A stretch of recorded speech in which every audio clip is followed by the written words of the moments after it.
So this is the first call in a series of calls about youth mental health.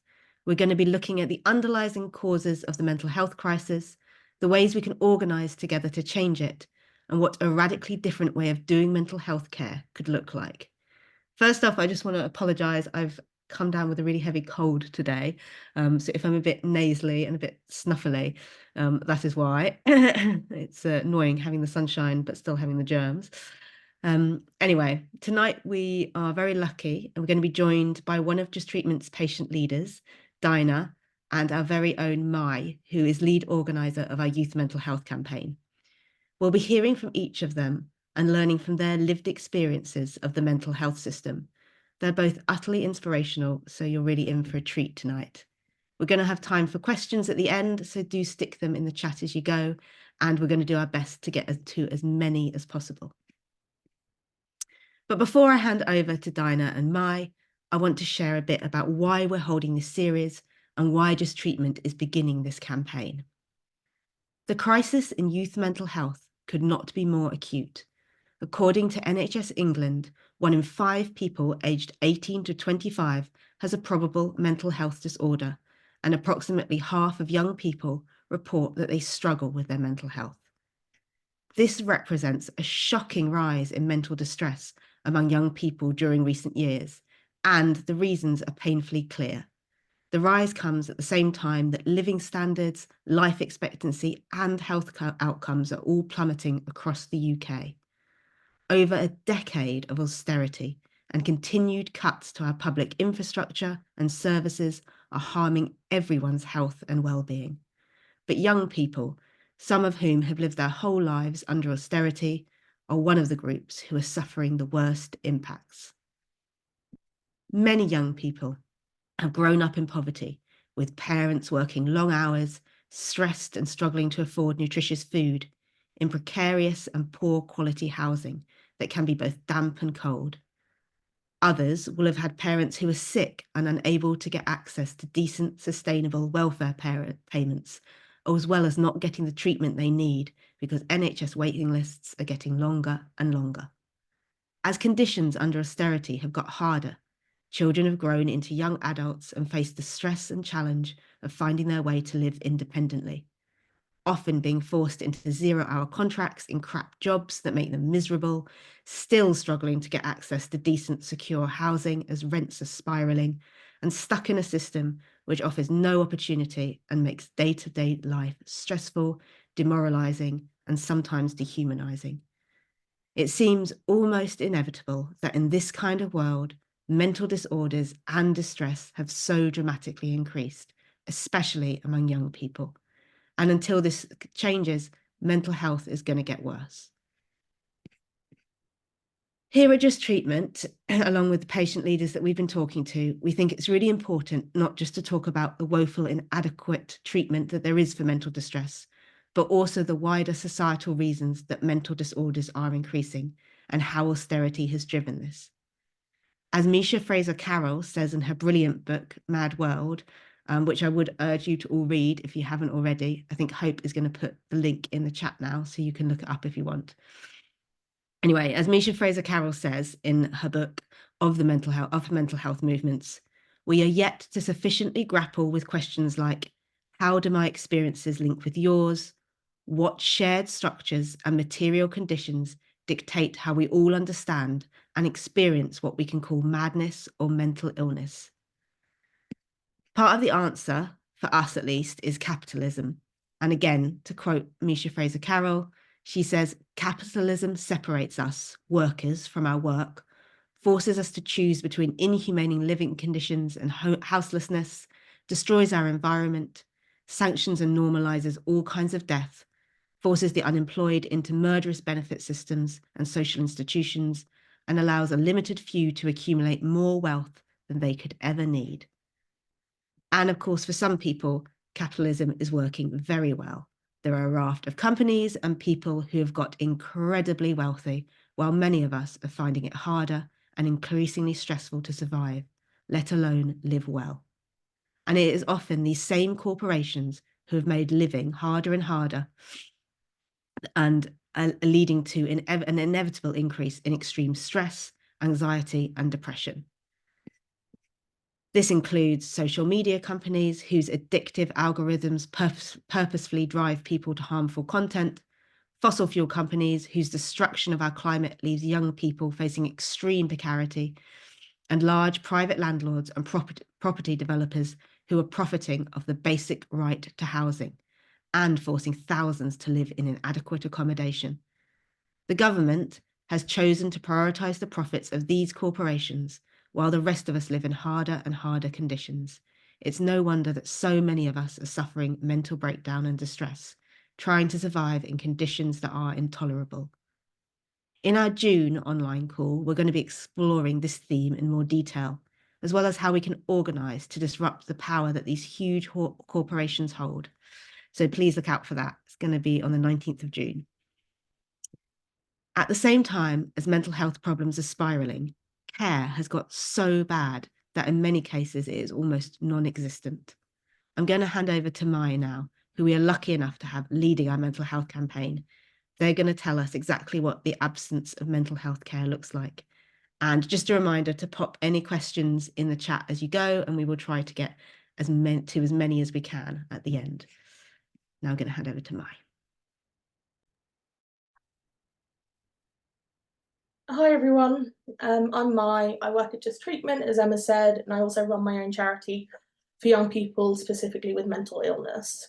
So I personally have spent a lot of my life under mental health services, both as an outpatient and an inpatient. I was first admitted into a psychiatric hospital at the age of 14 following a suicide attempt. Through the ages of 14 to 17, I was in and out of hospital. Then I managed for almost half a decade with little support, as I wasn't ill enough for mental health teams in the NHS, but I was also too complicated for CBT therapy like IAPT. I was too complicated for therapeutic charities and also for university services. So I had very little treatment for a decade. At 26, things came to a head again and I became seriously unwell. I went back into hospital, and the next 3 years were a series of 8 admissions, serious mistakes, and a lack of care which almost cost me my life on several occasions. Thanks to the advocacy of my mum, who's here today, and my wife, who I think also might be on the call, I was able to get the help I needed, but if it wasn't for them, I'd most certainly not be here anymore. You see, it's really difficult to get help, treatment, and support in the mental health system. There was once a time where if you needed NHS inpatient care for mental health issues, you would likely be offered a programme that involved talking therapies, individual therapies, group therapies, on a kind of weekly basis, as well as medication and other interventions. However, today, as an inpatient on an NHS unit, there isn't treatment available. There is basically no treatment available. So for instance, during one of my admissions, there was a patient who couldn't believe the lack of support. I obviously knew, as I work in mental health, but she thought that she was going to get help that she so desperately needed. She kept asking again and again, is this all there is, in absolute panic. And each day it dawned on her that she wouldn't get the help she needed, and it made her so much worse. She cried for about a week straight, begged the consultants for help, begged the staff for help, and just nothing. You see, the units are often understaffed and underfunded, which in the worst case leads to patients dying, and in the best case creates a really poor patient experience. In my most recent crisis, when I was 26, I probably should have been unwell for about 3 to 6 months if there was treatment available and accessible. Instead, I was severely unwell for almost 3 years, a journey that was so traumatizing for myself as well as those close to me. In one of my early admissions, there wasn't enough staff on the unit to put me on one-to-one where someone would be with me at all times, while I was in a period of acute distress. So kind of what would you think they'd do? They might kind of call an agency staff member in or borrow someone from another ward.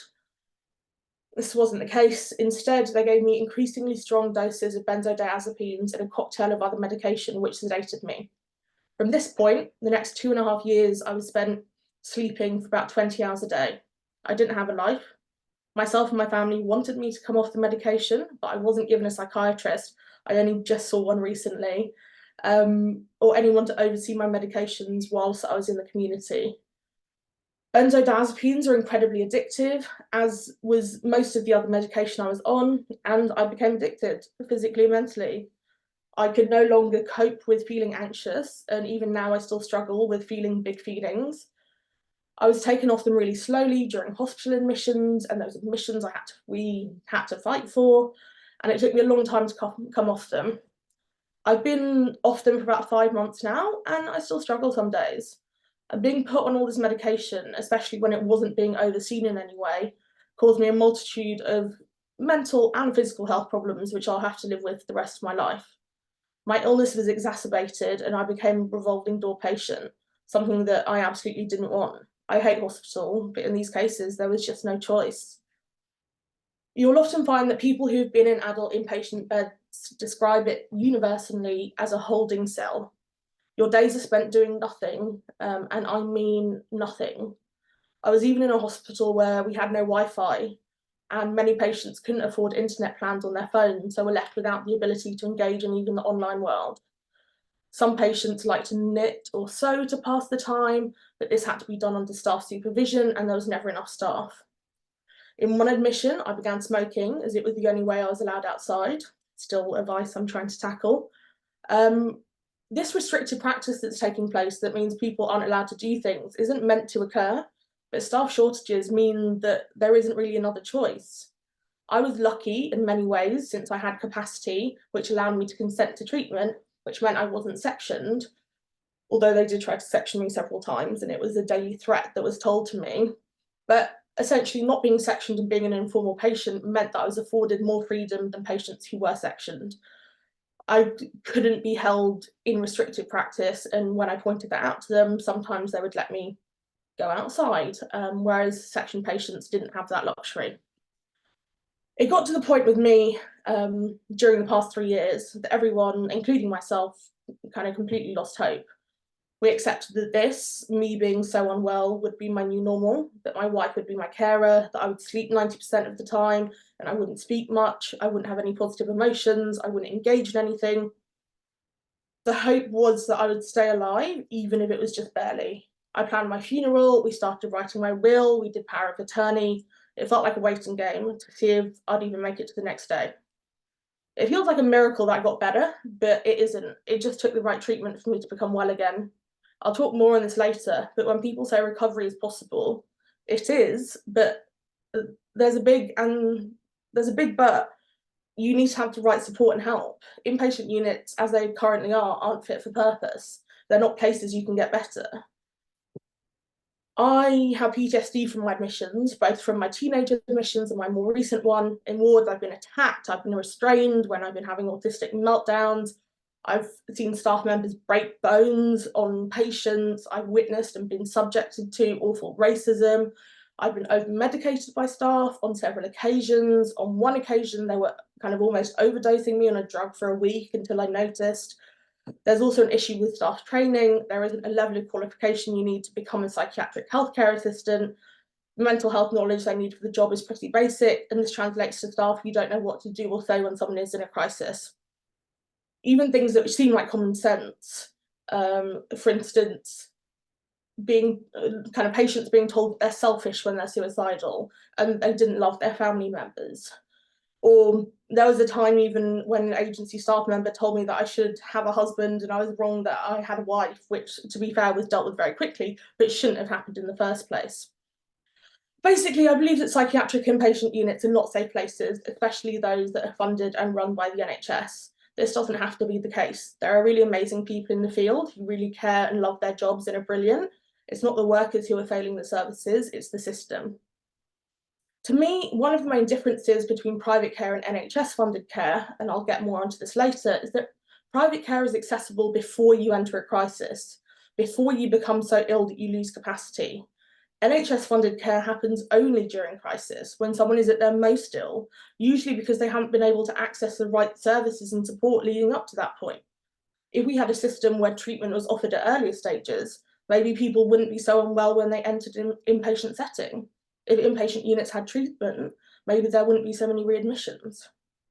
It comes down to this, essentially. If you have money or insurance and no pre-existing mental health issues, you get treatment. If you don't, tough luck.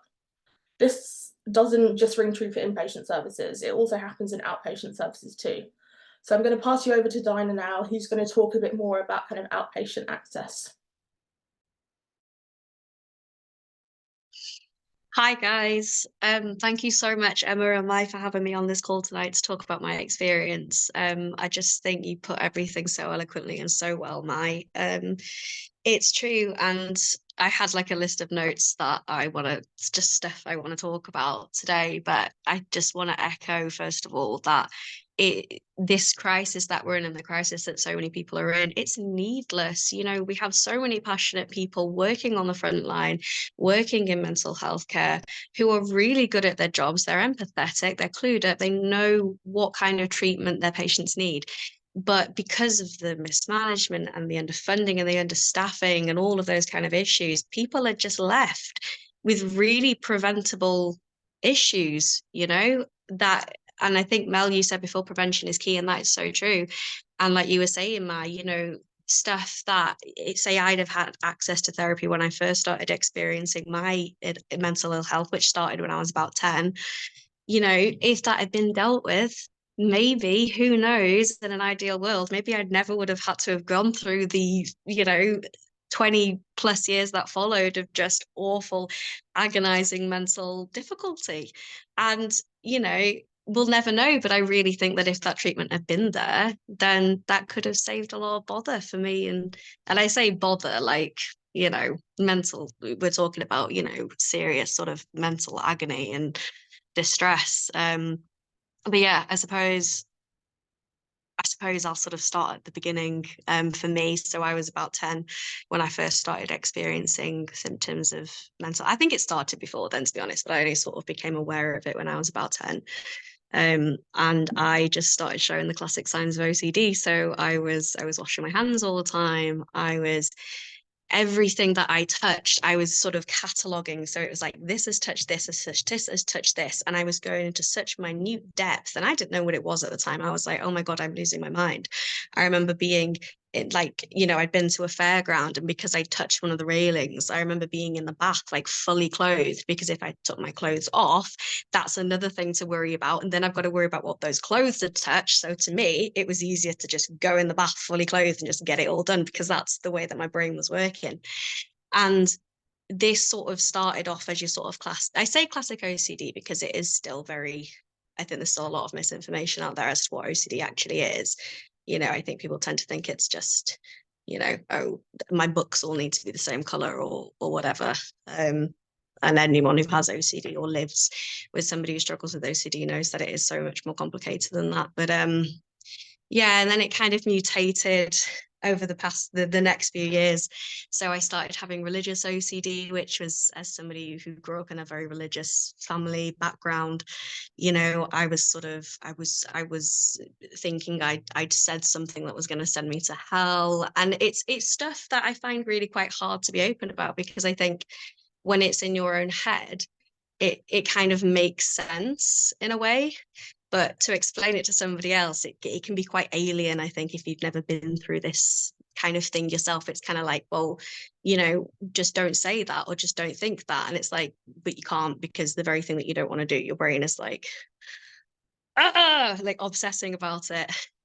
So yeah, so I struggled with that, and it's many manifestations and different, I had all sorts. I had harm OCD, where I thought I was going to hurt somebody by accident, and I'd be obsessing about, you know, oh my God, have I put the knife in the knife rack properly? What if it falls out and like lands in my mum's foot or something like that? And I'm kind of saying it in a jokey way, but when you're in the midst of this, it is agony. You cannot think about anything else. You can't get on with your life. You can't be happy, because you're so afraid you've done something to either hurt yourself or hurt somebody that you really care about. So this is kind of something that ebbs and flows for me.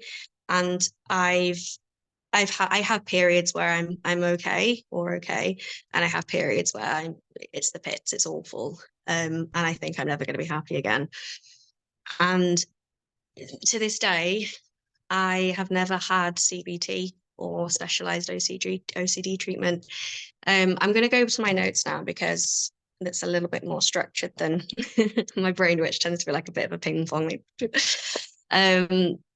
So yeah, so it kind of, I've had crisis after crisis, and I had quite a severe crisis maybe about a year and a half ago, where everything just got so bad, coupled with PTSD. It was quite complex trauma, so it was OCD coupled with PTSD, coupled with a million other things, which to this day I've never been formally diagnosed. I have inklings that I've got certain things, but having never sat down with somebody who's able to give me a formal diagnosis again, which should be readily available on the NHS, how is it that I've been waiting nearly 20 years for this?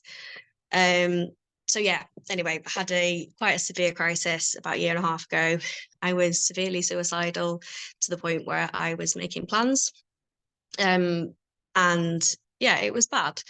And I phoned my local GP surgery, managed to see a doctor, and he basically said to me, "Have you ever been in psychiatric care in the NHS?" I said, "No. I've had talking therapy, but I've never had, sort of that in-depth, complex trauma treatment or specialized OCD treatment." And he was like, how is that possible? How have you not seen somebody regarding this? And I was like, you tell me. Anyway, he referred me to my local mental health team. I have still not seen anybody, as far as they are aware, because I've not told them any different. Fortunately, I am doing better now. I had another crisis a few months, well, maybe 6 months later. I'm doing better now. Still struggle, but I'm doing better. But as far as they're concerned, I'm still actively suicidal. They've left me a year and a half not speaking to anybody. I'm lucky that I've got such a good support system around me, because I could have died. And I know for a fact the heartbreaking thing behind all of this is people are dying. People are dying because they can't have access to treatment which should be readily available, and treatment which, if given at the right preventative stage, can save lives, and not can just save lives, but can stop somebody from even getting to that point in the first place. And yeah, it's heartbreaking. And it's one of those things that, the more you talk about it and the more you think about it, the more I just feel so devastated for people. And I feel grateful that I've got such lovely people around me. I don't have any, blood family that I speak to. But I've got a really good support system of friends that I've had since I was a teenager. If I didn't have them, I wouldn't have made it. And it's just heartbreaking when it's something that can be, so easily preventable, I suppose, should the right management and funding systems be in place.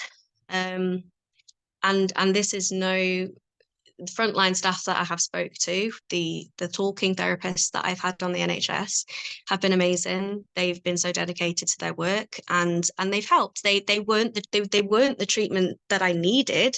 That's not their fault. That is all that my local mental health care teams could offer me at that time. And so I just really want to emphasize that this isn't a frontline worker problem. They are doing the best that they can. They are making the best of an awful situation. It is mismanagement, it's underfunding, it's understaffing. It's a government that, I can't swear, doesn't give a about us. And it makes me really angry. And I know that I'm not alone in this. I know that there are so many people who are going through similar situations. I'm actually in North Wales, which is kind of almost a whole different beast. I've lived in England for a while, then I've been in Wales since I was 13, and watching the deterioration of mental health care in North Wales again is just another level of heartbreaking, because it's awful in England. In Wales, it's non-existent. There's nothing. There is one CBT therapist across my whole region. So for, I don't know how big North Wales is, but say from Carnarvon to Rhyl, there's one CBT therapist for thousands and thousands and thousands of people who are suffering from OCD. They're not going to be able to see everybody. And I actually only found out today that apparently, North Wales clinicians can actually refer to NHS England for specialised CBT therapy. I didn't know that. No clinical person that I've spoken to, no GPs, no mental health professional has ever told me that. So I can only assume that they don't know that. Why don't they know that? Why isn't this made readily available to Welsh patients? And I know it's quite specialised. I know not everybody's from Wales, but I'm quite passionate about my local sort of community and local sphere, and I see so many people struggling here, and I always feel like I want to really sort of champion North Wales where I can, because these are the people that I love and I'm surrounded by and I care about, and it breaks my heart. It breaks my heart. So yeah, I don't really know. I don't really know sort of how to end that. It's kind of difficult because there isn't really sort of as resounding positive note that I can end on, other than I really believe that if we fight for this and if we get together and if we raise awareness of the deliberate dismantling of the NHS that is going on, we stand a chance. But we only stand a chance if we pull together and if we blast it to high heavens what's going on, and we're determined enough. And you know, not everybody sees us fighting here, fighting our battles behind the scenes, but it makes such a huge difference, and together we are so powerful. No matter what they say, no matter what you see on the news, it's organizations like Just Treatment who are going to make a difference. And yeah, I'm really excited to be part of this, and yeah, good things to come. We can do this.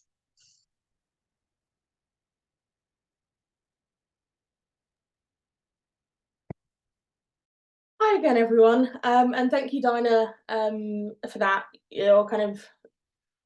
You always speak so eloquently, and it's always just so kind of impressive and informative watching you talk. There was one thing that I was just going to mention as well about your kind of experience, Dinah, was that in the end you were forced to kind of pay privately for your own treatment, which is just kind of just appalling, really. Kind of, so yeah, that I'm just kind of speechless about that. Whenever I hear, I've been kind of extremely fortunate to have most of my care on the NHS, but it's been extraordinarily hard, and there have times where we've had to go privately as well. But yeah, thank you, Dinah. And also just a reminder to pop questions in the kind of chat as we go along, and we'll do our best at the end to get through as many as possible.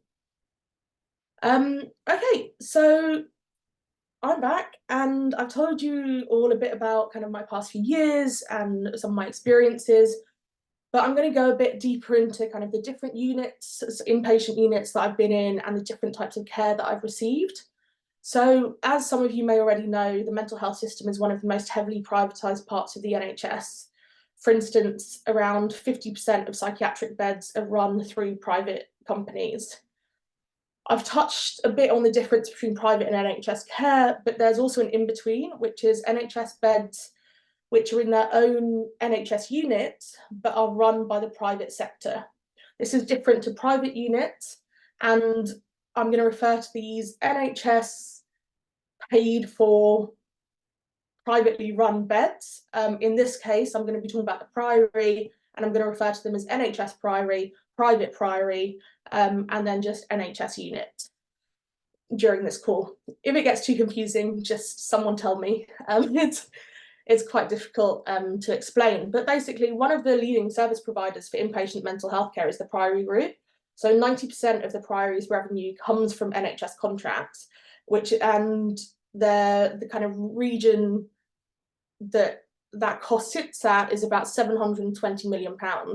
Priory is just one of four major organisations, companies that run these kind of private contracts with the NHS. We don't know the exact figure of the cost per night per bed in a Priory NHS, but I have been told by not particularly reliable sources that it sits around kind of £600, £700 mark. And we know it's in the hundreds. We know it's in the kind of higher hundreds for sure. And for this kind of eye-watering price, patients get little care and essentially no treatment. So, for example, I've been in several NHS-run Priories, both as an adult and as a child. It's worth noting initially that there's a big difference in the level of care that you get as an under 18 inpatient and an over 18 inpatient. While young people's wards are wholly traumatic and awful, there is more kind of treatment offered, on paper at least. But young people's inpatient units are being shut all around the country, and I've heard of at least 3 Priory CAMHS units that have been closed in the past, say, 5 years. And I've been led to believe that this is due to the lack of profitability of these units, as they have to provide more care and treatment and schooling. In adult NHS priories, there is virtually no treatment given aside from medication, which can cause further problems, as I've explained before. I was, in many ways, very fortunate because I was able to get funding for a specialist service for my particular illness that was based in a private hospital. So I spent about a year there over several admissions, and the difference in care was stark. So to clarify, this was paid by my local services, but took place on a private priory unit. During my time, I spoke to a patient who was on the NHS priory unit upstairs, and they told me some of the differences. So whereas in the NHS priory unit, you were kind of pushed onto medication and sedated, in the private unit, you were taken off medication, allowed to explore your options, and given much more autonomy over your care. In this hospital, there was literally an NHS unit upstairs and the private unit downstairs. The private patients had access through these beautiful grounds, and the NHS unit was accessed through the back of a car park. On the private ward, if you were at risk, you were put on one-to-one, they had the staff, and only when absolutely necessary were you stopped from going outside. This person told me that on the NHS ward, you were only allowed out 5 times a day as there wasn't enough staff. And even the food was different, cooked in the same kitchen, but the private offering was far more extensive. We had kind of a chicken option and a meat option and a veggie option and a vegan option and a fish option every night, and kind of a salad bar and a dining hall. The NHS patients were taking their food on a small trolley, reheated, and had one option. So kind of differences in all aspects. And not only is there a massive issue in the standard of care and patient experience in these NHS priory beds, there's also an issue around where these beds are. In one of my admissions, I was sent over 3 hours away from home, away from all my family and all community I had. This was a really incredibly difficult and isolating experience for all of us. I went on to find out that my local authority and another authority, also 3 hours away, had bought all the beds in this specific unit. It wasn't a one-off that I was sent there, it was a regular occurrence that people were being sent 3 hours away from their homes. The whole ordeal was terrifying, and that's coming from me who spent my teens on a psych ward. For instance, even the transport that they offered to take me in was a repurposed police van, complete with bars and all. Luckily, as I wasn't sectioned, I was able to convince the doctor to let a family member drive me. But that just felt like such an awful and dehumanising introduction to the world of mental health provision. To be honest, the whole situation is awful. When I was discharged, I was sent home with no support or care, as I'd been out of area, even though they put me there, and they didn't have any processes in place. I came home for 4 days and I was readmitted into another hospital 4 days later. So this isn't to say that the standard of like NHS beds are any better. Unfortunately, the NHS-run beds are often worse. My understanding is that these NHS contracted private providers are allowed to pick and choose who they take on, whereas the NHS has to take everyone, meaning that often there are people who should be in psychiatric intensive care units on a general ward, which is horrible for everyone. The patients are so unwell and not getting enough support due to staff shortages, and that in turn makes the units quite difficult and unpleasant and unsettled. You would think it would make sense that if you were unwell and went to hospital, you might get treatment to get better. This feels like a kind of should be a universal fact. However, in psychiatric units, you don't get the treatment. You're often left with more trauma, and in some cases, you don't make it through at all. Through my times in hospital, I've had 3 friends die due to systematic errors in the mental health care system. If you go to hospital with a broken leg, you might have an operation or at least a cast to help it heal. In mental health care, you go to hospital, very often just get sent home. If you do make it to a psychiatric unit, you're just held and medicated until you've eventually had enough, and often fake being better, in my case at least, you have a certain capacity to spend on these wards. It's not a place where you can be indefinitely.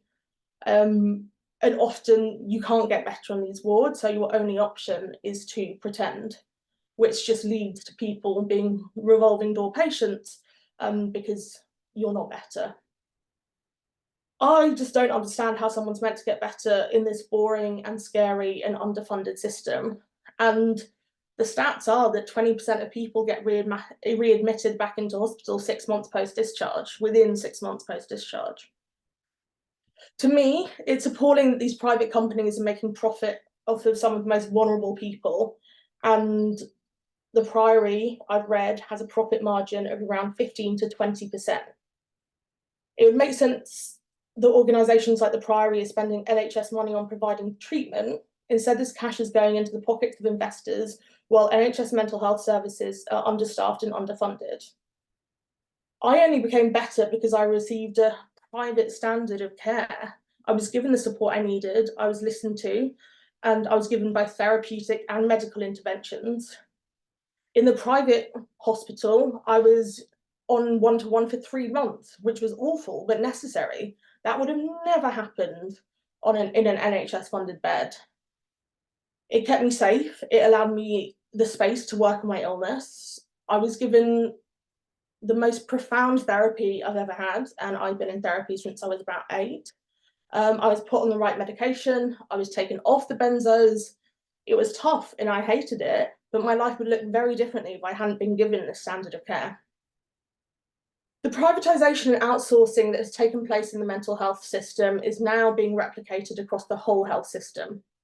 We must learn from what has happened to mental health care and the liberties that these private providers take on our health.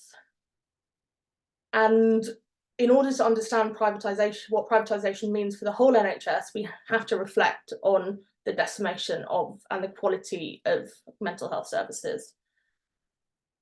That's all I have to say.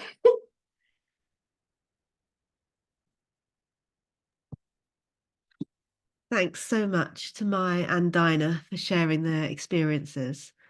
Every time I hear them talk, I find it so powerful and I learn so much. And I know it isn't easy sharing those kind of experiences, especially to sort of 40 people when you don't know who everyone is on a call.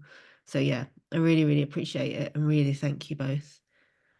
Listening to the experiences of Dinah and May can feel really overwhelming, especially if you have similar lived experiences.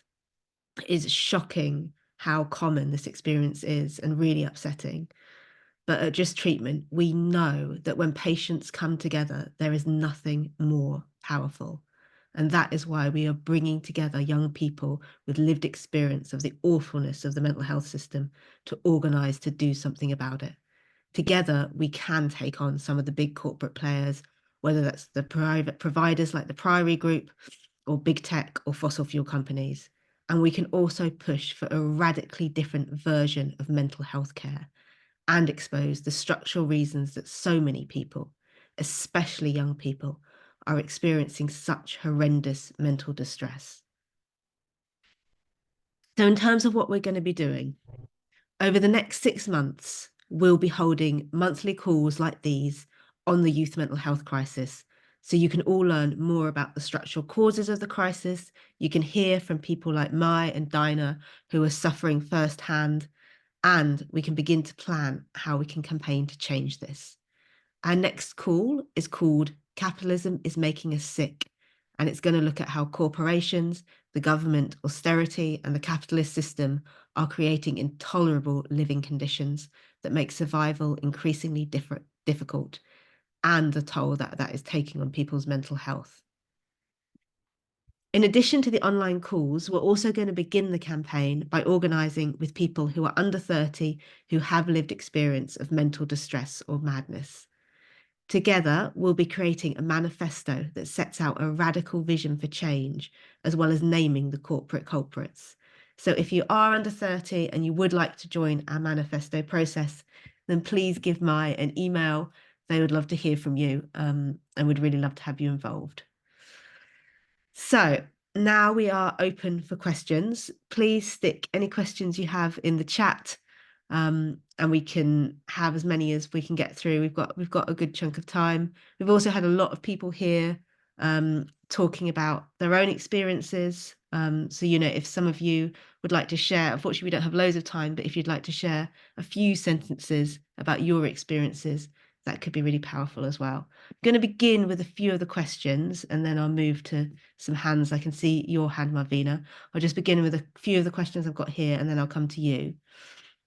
So first of all, I did want to start with, does anyone have any experience trying to get help and support from CAMHS? And I don't know if you had anything to say in relation to this. Lots of things to say about CAMHS. So I first went under CAMHS when I was about 6 or 7, and they were completely useless and not helpful at all. And I remember in the meeting just said some of the most kind of inappropriate things to me, to kind of a 6 or 7-year-old. And yeah, one of the therapists told me that I'd been kind of essayed, which I hadn't. And it was just the most bizarre experience. I kind of left CAMHS, didn't want to go back. Then obviously went back when I was 14, so I was an inpatient in CAMHS. And the inpatient, I say, was the worst time of my life, but also the best time of my life. This might sound weird, but I was 14. I'd been very, very kind of depressed and suicidal for quite a long time. And I suddenly was in a unit with a bunch of other kids who were all going through similar things to me. And I felt suddenly like I'd found a community. In terms of the treatment in CAMHS, I ended up with my family members putting in a huge complaint. I was massively bullied by a therapist, and it was just a really difficult and traumatic time.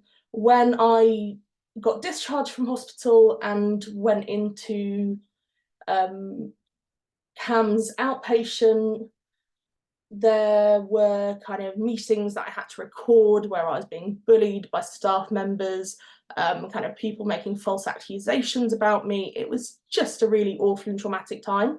I know this probably isn't what you want to hear, but it really kind of made me it started my distrust of the kind of mental health system.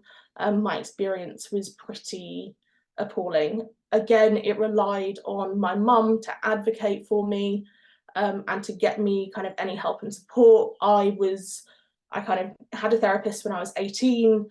They kept me on for an additional year because my treatment had been so messed up previously. But yeah, CAMHS is a whole kind of beast, and it is not a kind of helpful place to be. There are some really kind of amazing people and kind of workers who work in CAMHS, and if you find one, you kind of won the lottery. But generally, I would say kind of if you're a parent or a carer or a guardian, just be very aware as to what's happening with CAMHS, and really just keep your eye on the ball. Kind of if something doesn't feel right, bring it up. If they're doing something wrong, kind of fight it. You need to be kind of a real advocate in those situations. Thanks for that, Mai. So we had a couple of comments from people saying that they fall outside the age range. You know, obviously, we completely appreciate that the mental health care system is in crisis across the board, and failing people no matter what age you are. When we first started considering this campaign, we looked at whether to do it with all ages and eventually settled on a youth-focused campaign. The reason for this is just how acute youth mental health crisis is. As I outlined at the start, the numbers are just absolutely shocking, and also just how terrible youth mental health care is. Like, it really, really, really seems at the coalface of everything. So yeah, we decided to focus on youth mental health for this campaign. But if you fall outside the age range, don't worry. There will be plenty of opportunities and roles for people to take in this campaign. beginning with the manifesto process. We want to focus that on the kind of experiences and views of young people, but we will also be consulting with parents and other people who've had a recent experience of the mental health system to get that kind of wider picture. So yeah, keep following us for ways that you can get involved. Don't worry, you won't be excluded. Marvina, maybe I can hand over to you now. Obviously, time is tight. We've only got 10 minutes left on the call. So yeah, if I could just ask you to keep it to a few sentences, that would be brilliant. Thank you. Thank you so much. I just really want to take a moment to just say I am so proud of Just Treatment and what you guys are doing and the voices of the young people in the space. I think I'm really just keen on mental health inequalities and the fact that we know based on the MAMA review and based on Core 20 Plus, we know that the disparities and the cuts are happening. But what's happening is that no one's really looking at that intersectionality of the fact that ethnic minority communities are facing more struggles in these times. And we know that a lot of our services, so let me just paint the picture, if it's not equitable for white children and young people to get support, you can imagine how hard it is for ethnic minority children. And if we want to go further, ethnic minority children who might be neurodivergent and have and be LGBT, and so intersectionality is the multiple layers of things that just literally just homes us in. And I do not want any of my identity for my children to be removed because they are Nigerian, British, living in West Yorkshire, who are neurodivergent, who are gender fluid. And as I love everything that makes them them, I know I cannot find culturally sensitive services or culturally unified services for them. So I'll be really keen to explore what does that look like with us? What is a racially trauma-informed practice?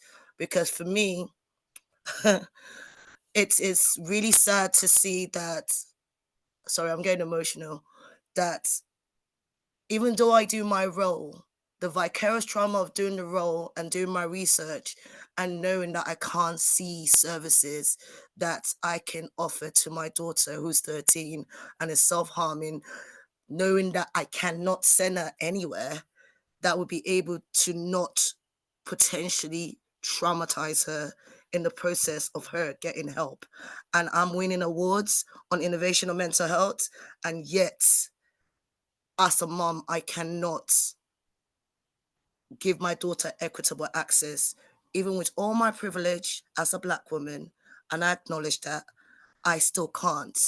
So I feel like this conversation, when we're talking about it, it has to have a racially trauma-informed lens, has to have a neurodivergently friendly, because I'm neurospicy and I love it, but neurospicy and being diagnosed at 39 and being not seen, imagine all the mental trauma of going through services and not even knowing that something's wrong with you. So I'll keep quiet now, checking my privilege, but I would love to explore that more in detail with everyone that's in the space in any time. But I would love to also celebrate the young people that have come up, because the vicarious traumas, even hearing your stories, you deserve all the glory. And I want to give you your virtual flowers because, baby, you're winning, baby.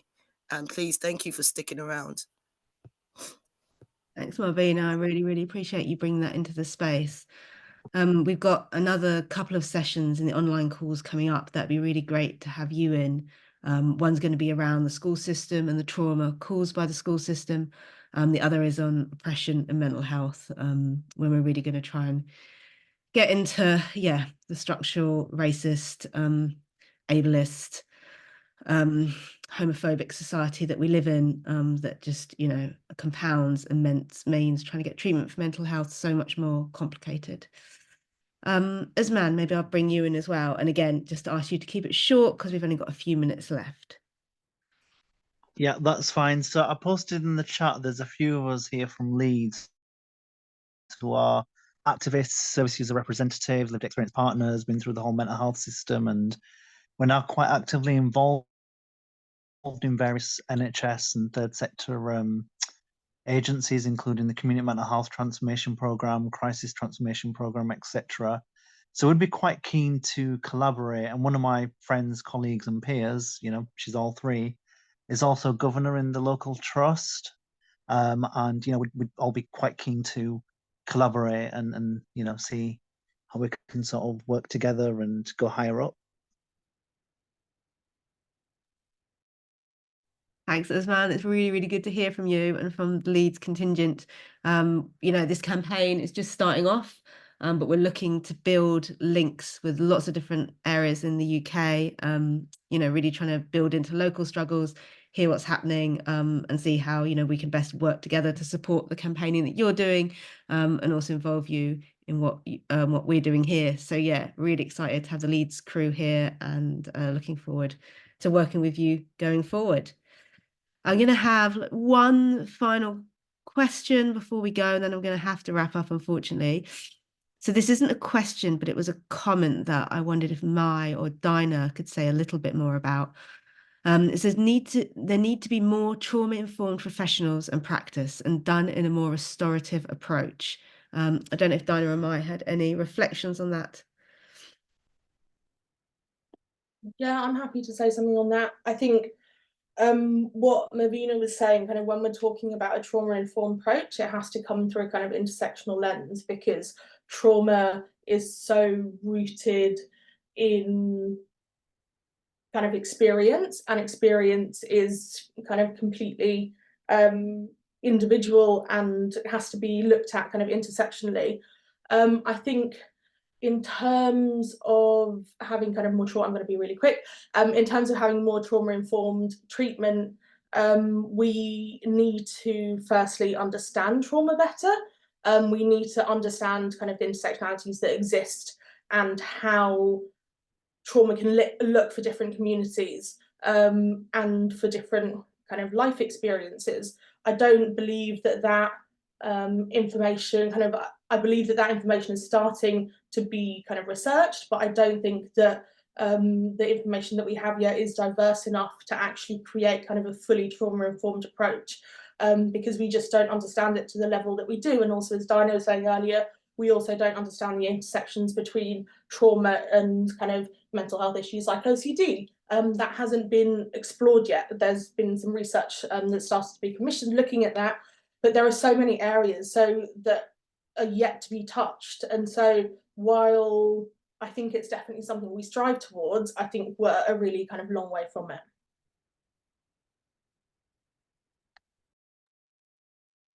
Thanks, Mai. Dinah, I don't know if you had any final comments on that. No worries if not.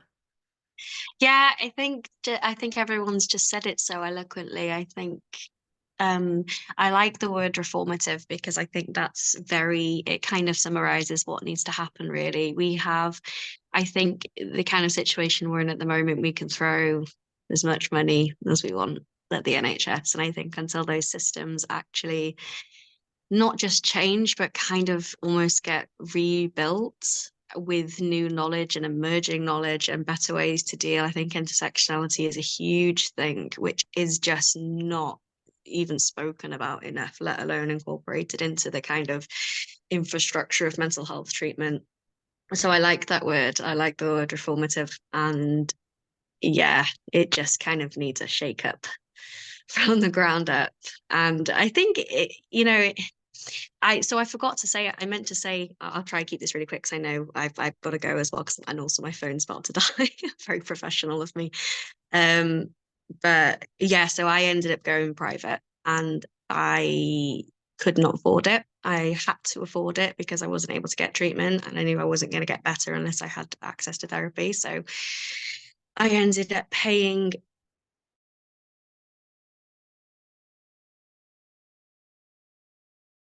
Oh, I think Dinah's phone might have gone, unfortunately. Cut off, sadly.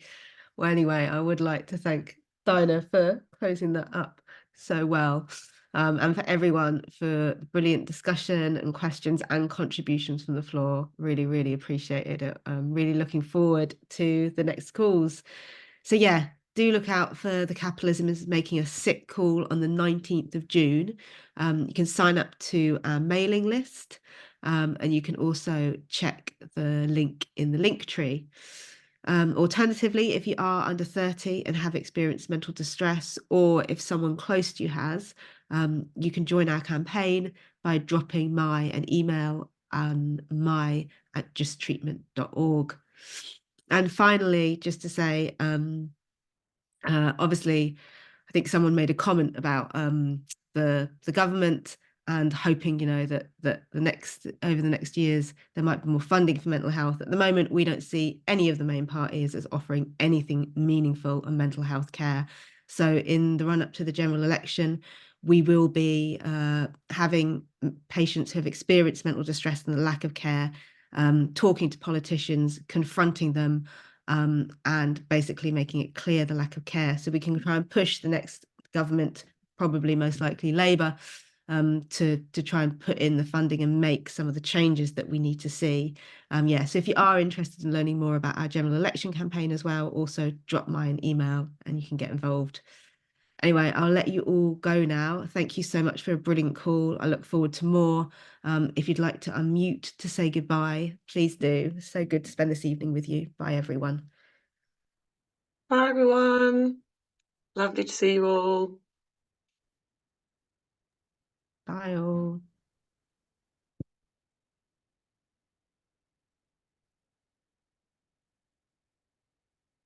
Oh, nice to see you, Rajni.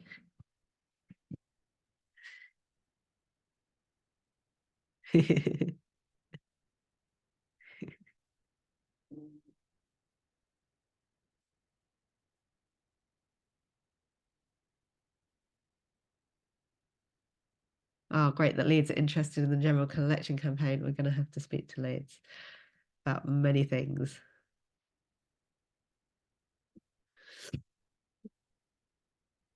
Bye, Asman. Thanks for your contribution.